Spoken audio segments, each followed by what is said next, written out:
a situação desse jeito. Vai lá. Deixa eu fazer assim que eu ver. Do outro lado.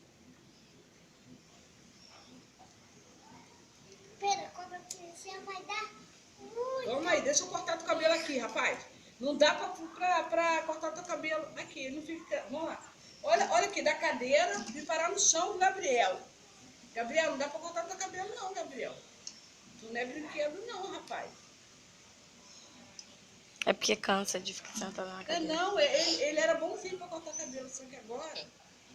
Vamos sentar lá na cadeira, vamos ver aqui. Vamos dar o caminho de rato aqui, vamos ver. A tia Leva já tá terminando de cortar o cabelo, ó. Vou filmar você, não sei o que você vê o trabalho que você dá pra cortar cabelo. Até no chão tem que sentar pra cortar o cabelo do sujeito. Sujeito não é brinquedo, não. Deixa eu fechar, Pedro, pra você. Pronto. Vamos sentar lá na cadeira pra terminar.